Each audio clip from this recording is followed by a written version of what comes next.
3. Halo, perkenalkan kami dari kelompok 7. Di sini kami mengambil PT Kamase. Di sini kami beranggotakan Desto Samrojo Hanisinaga, Benedictus Michael Alagan, Albertus Hari Gunadi, Imam Lewi Selai, saya sendiri. Oke, next.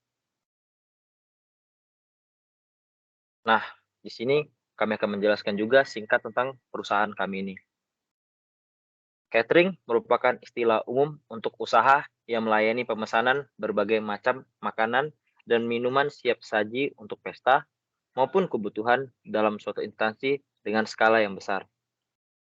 Para pekerja kantoran, mahasiswa, wirausaha, dan orang-orang yang ingin menerapkan gaya hidup sehat, umumnya mereka memiliki banyak kesibukan yang menyebabkan memilih makan makanan cepat saji atau makan makanan yang tidak sehat. Dengan hadirnya catering makanan sehat atau kamase, diharapkan dapat menyehatkan, bahkan dapat membantu meningkatkan daya tahan tubuh untuk konsumen yang ingin hidup sehat, sedang atau ingin diet, memiliki alergi makanan tertentu, dan vegetarian. Oke, selanjutnya. Nah, selain tadi sudah penjelasan tentang perusahaan, sini juga kami akan menjelaskan tujuan dari perusahaan yang kami buat ini. Sebagai suatu usaha bisnis, catering harus memiliki visi dan misi sebagai acuan untuk menjalankan fungsi dan tugasnya agar tujuannya tercapai. Visi merupakan keinginan perusahaan yang bersifat ideal yang dirumuskan secara saksama yang menentukan arah atau keadaan masa depan usaha. Misi merupakan perwujudan dari visi perusahaan. Keduanya merupakan acuan utama dari segala perubahan yang terjadi dalam suatu perusahaan. Kami juga di sini menuliskan visi dan misi dari perusahaan kami. Di sini ada visi dahulu. Visi perusahaan kami adalah menjadi bisnis catering yang menciptakan makanan sehat dan bergizi, serta terpercaya dalam menjalankan permintaan, keinginan, dan harapan pelanggan untuk menghasilkan kepuasan rasa dan layanan. Ada juga misi dari perusahaan kami ini, meningkatkan profesionalisme, produktivitas, dan efisiensi kami untuk mencapai kepuasan pelanggan. Antara lain, melalui ketepatan waktu, pelayanan prima, dan penyediaan makanan yang berkualitas, sehat, dan bercita rasa. Dan juga di sini kami membangun supaya hubungan jangka panjang dengan pelanggan sebagai salah satu keunggulan bersaing.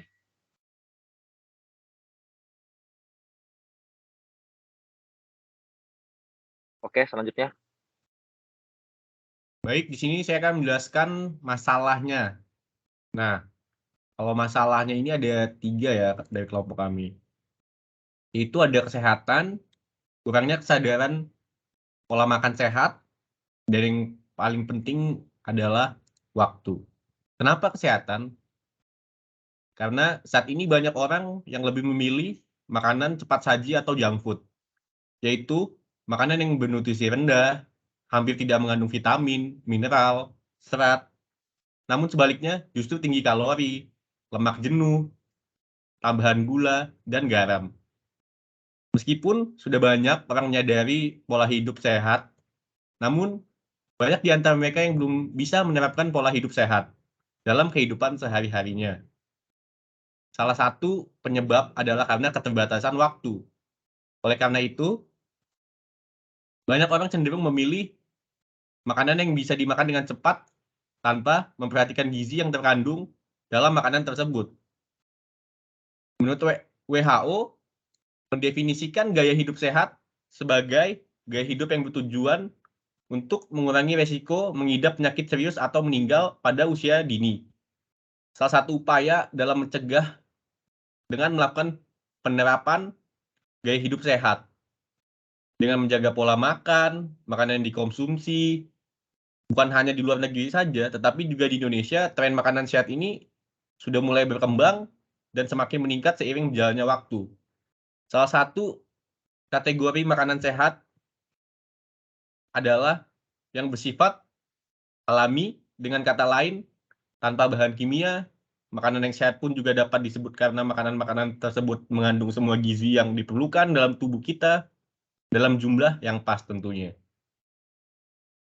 Nah, solusi mengatasinya adalah seperti ini.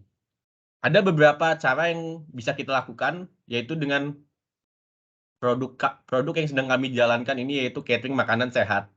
Dapat menjadi solusi bagi mereka yang ingin menjaga pola hidup sehat, tanpa harus memakan banyak waktu untuk menyiapkan makanan tersebut. Melihat situasi ini sebagai peluang, maka kelompok kami mengembangkan jasa catering yang menjual makanan sehat agar dapat membantu orang-orang. Catering makanan sehat kami ini menyajikan makanan minim garam dan pemakaian rempah-rempah tanpa bahan organik, pengawet, warna, ataupun bahan kimia buatan. Makanan catering kami sangat cocok untuk pekerja kantoran, mahasiswa, dan lain-lain. Catering kami sangat cocok untuk gaya hidup sehat orang yang ingin memulai tren hidup sehat.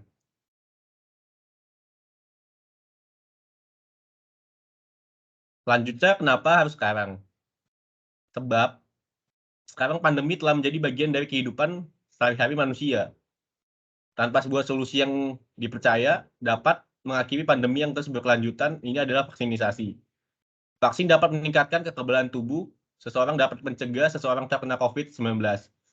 Bukan hanya vaksin yang dapat meningkatkan kekebalan tubuh, tetapi kekebalan tubuh juga dapat didapatkan melalui gaya hidup sehat. Oleh karena itu, inovasi yang kami sarankan ini sangat bermanfaat di masa-masa seperti ini untuk mencegah COVID-19 dan menjaga kekebalan tubuh kita, agar menghasilkan tubuh yang sehat dan terhindar dari berbagai penyakit di saat-saat seperti ini. Next-nya bakal dilanjutkan sama teman saya.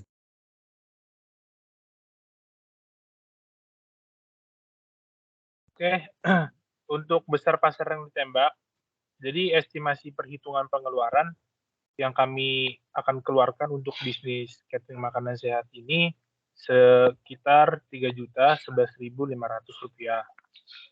Biaya ini mencakup yang pertama itu tempat makan Rp5.000 dikali 100 box, jadi Rp500.000. Lalu yang kedua itu ada sendok dan garpu plastik, yang satu setnya itu berisi 25 piece, itu seharga 6.500. Jadi kalau dikali 5 itu 32.500. Dan yang ketiga ini bahan makanan. Bahan makanan ini 3 juta. Nah, dengan mengeluarkan uang sebesar Rp3.532.500, jadi kita ini sudah bisa memulai bisnis catering makanan sehat. Lalu untuk estimasi pemasukan yang akan kami terima untuk catering makanan sehat ini bisa mencapai Rp5 juta. Kenapa bisa 5 juta? Karena harga per boxnya itu kami jual dengan kisaran 50.000. Jadi kalau di atas kan dibikin tempat makan itu 100 box. Jadi kalau 50 dikali 100 box itu bisa 5 juta rupiah. Tapi dapat 5 juta ini kalau misalkan 100 box ini bisa terjual dalam entah seminggu gitu ya. Nah, terus untuk keuntungan bersihnya yang didapatkan itu kan tadi itu kan hanya keuntungan dari menjual 50.000 dikali 100 box. Itu kan udah dipotong sama ini kan. Kalau untuk bersihnya itu sekitar Rp1.467.500. Oke, next.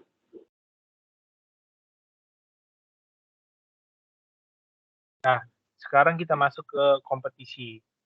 Jadi di kompetisi ini nih ada yang secara langsung dan tidak langsung. Kita masuk ke yang langsung dulu. Yang pertama itu membuat logo yang menarik dan berkesan.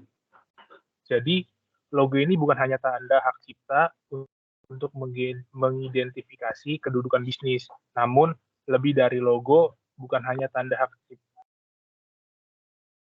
Namun lebih dari itu, desain logo membantu Anda membangun citra brand yang dapat dipercaya oleh publik. Lalu yang kedua itu buat tampilan menu yang unik. Jadi kita ini bisa menggunakan gambar menu yang otentik atau yang mungkin enak dipandang orang gitu kan. Terus dengan tulisan font yang bisa kita ubah lah, tidak seperti kayak font-font biasa dan terlihat elegan gitu. Jadi sehingga unik di mata pengunjung. Dan yang ketiga itu ada kerjasama untuk mendongkrak perkembangan bisnis.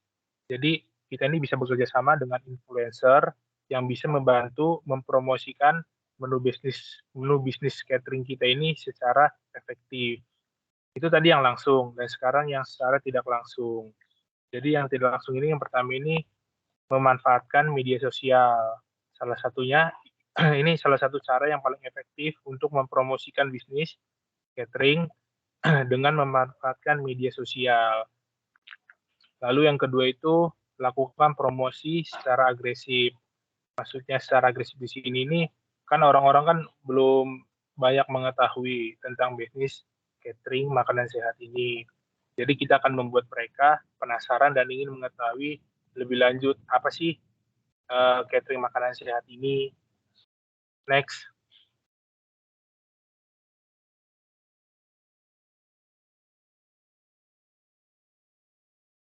Lalu ada produk atau kampanye. Jadi tubuh itu kan membutuhkan nutrisi dan energi yang diperoleh dari makanan agar tetap berfungsi dengan baik. Lalu di dalam tubuh itu, makanan yang masuk akan mengalami proses pencernaan dan penyerapan nutrisi.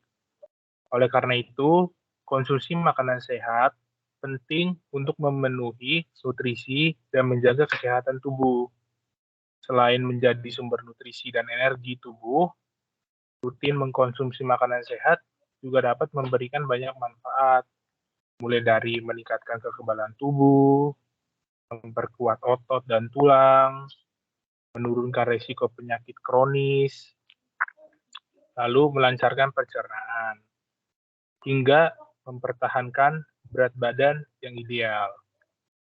Kami di sini ingin produk kami ini atau bisnis kami ini bisa dilihat oleh banyak orang. Jadi kami mempromosikannya itu menggunakan media sosial karena pada sekarang ini masyarakat Indonesia ini menggunakan media sosial di kehidupan sehari-harinya.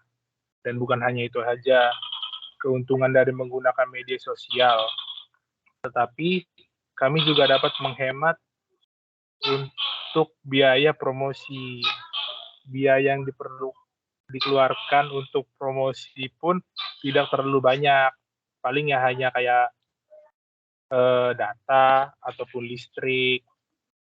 Nah, lalu media sosial yang kami gunakan ini di sini nih seperti Instagram, Facebook, Twitter, dan lain-lain.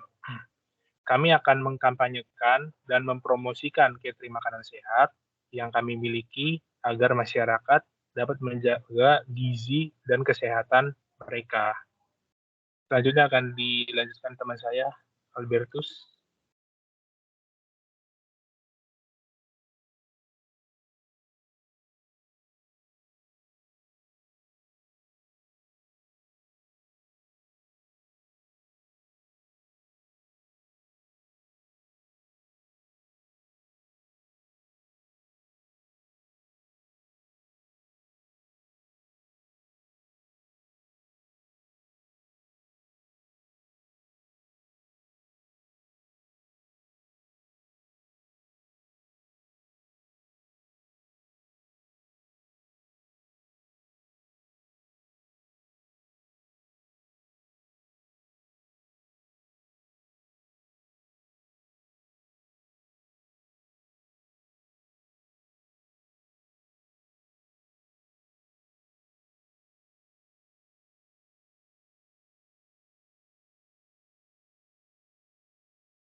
Nah, di sini juga bentuk pola pikir bisnis. Ya, maafkan, tadi lupa mute ya. Nah, di sini juga kami bentuk pola pikir bisnis. Dengan pola pikir bisnis, kita akan mulai terbiasa peka terhadap kesempatan dan mempertimbangkan antara untung dan rugi dari bisnis yang akan dimulai. Selain pola pikir, hal yang akan membantu untuk tetap menjalankan bisnis secara maksimal adalah niat. Nah, kita juga akan melakukan riset. Riset yang kita lakukan akan dapat membawa insight penting dalam pengembangan bisnis yang kita jalani. Dengan melakukan riset demi bisnis menguntungkan, Anda pun akan mengetahui tentang potensi kompetitor Anda. Setelah mendalami pemahaman terkait riset bisnis yang dilakukan, kita pun akan dapat membuat strategi yang optimal untuk bisnis yang menguntungkan kita nantinya. Di sini juga kita harus memanfaatkan media sosial. Di era yang serba digital seperti saat ini, peran media sosial akan memberikan dampak positif yang cukup besar dalam mengembangkan bisnis yang menguntungkan yang kita miliki. Maksimalkan penggunaan media sosial sebagai salah satu senjata untuk promosi bisnis. Target yang tepat sasaran merupakan salah satu keuntungan yang bisa didapatkan dari menggunakan media sosial untuk mengembangkan bisnis. Oke, selanjutnya boleh teman saya menjelaskan. Oke, saya akan menjelaskan tim dari PT Kamase. Yang pertama ada CEO atau Chief Executive Officer yang dipegang oleh Benedictus Michael Alagan. Gelar satu ini sangat umum ditemui, terutama di sebagian besar startup perusahaan. CEO bertindak sebagai pemimpin dan perwakilan perusahaan. Sebagai pemimpin dari struktur organisasi perusahaan, peran CEO bisa dikatakan paling penting. Kualitas seorang CEO bisa menentukan masa depan perusahaan yang dipimpinnya. Bukan hanya dari segi internal, CEO juga diharapkan bisa menjaga hubungan dengan pihak eksternal seperti investor. Secara umum, peran seorang CEO mencakup beberapa hal sebagai berikut. Seperti merancang dan mengkomunikasikan visi dan misi perusahaan. Memimpin jalannya proses bisnis. Memotivasi anggota tim, merekrut anggota tim, memprediksi tren pasar, menguraikan strategi bisnis perusahaan, membangun hubungan dengan investor, dan mengatur biaya dan anggaran. Oke, selanjutnya ada CTO atau Chief Technology Officer yang dipegang oleh Albertus Harigunadi, yaitu saya sendiri. CTO merupakan peran yang bisa dikatakan baru muncul tahun-tahun belakangan ini. Karena berkembangnya teknologi internet dan aplikasi cloud yang semakin maju. Tugas CTO adalah bertanggung jawab penuh atas segala kegiatan teknologi dan informasi yang ada di dalam perusahaan. CTO banyak ditemukan di perusahaan yang berkecimpung dalam bidang aplikasi dan internet. Namun bukan berarti CTO hanya ada di perusahaan yang memiliki produk dan aplikasi internet. Perusahaan retail dan distribusi pun bisa memiliki CTO karena membutuhkan kepastian teknologi yang mendukung informasi perusahaan agar berjalan dengan baik dan tanpa masalah. Selanjutnya ada CFO atau Chief Financial Officer yang dipegang oleh Desto Samro Sinaga. CFO berperan dalam masalah keuangan atau finance. Peran CFO dalam suatu perusahaan sangat terkait dengan pengadaan sumber daya, pembelanjaan, pembentukan anggaran, dan pembuatan laporan keuangan dalam perusahaan. Contoh pengadaan dana oleh CFO, seperti CFO bertanggung jawab atas terjadinya proses investasi oleh investor atau pinjaman dari pihak ketiga semacam bank. CFO bertanggung jawab atas pembelanjaan dan pengadaan barang serta aset perusahaan. Karena hal-hal semacam ini berkaitan erat dengan masalah finansial. CFO membentuk strategi penggalangan dana, membuat keputusan yang berhubungan dengan sumber daya manusia seperti merekrut, memecat, menggaji, keuntungan, dan akuisisi. CFO juga bertugas merumuskan dokumen keuangan.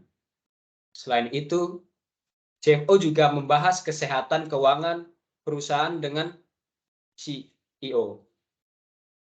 Yang terakhir ada CMO atau Chief Marketing Officer yang dipegang oleh Imam Lewi Silalahi. Wakil direktur yang menangani pemasaran suatu pemasaran disebut sebagai CMO.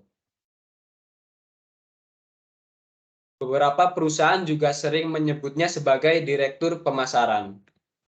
Tugas seorang CMO yaitu membantu CEO untuk memimpin divisi pemasaran dan menangani pemasaran di dalam perusahaan, seperti strategi pemasaran, serta membantu CEO dalam memimpin perusahaan dalam hal penjualan dan akuisisi pelanggan.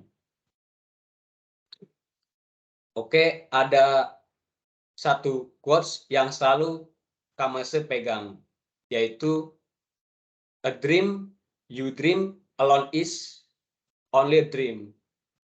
A dream you dream together is reality. Dari John Lennon. Sekian dan terima kasih. Oke, slide terakhir mungkin. Nah, demikian hasil presentasi kami tentang bisnis yang kami pasarkan. Terima kasih buat yang sudah mendengar dan memperhatikan.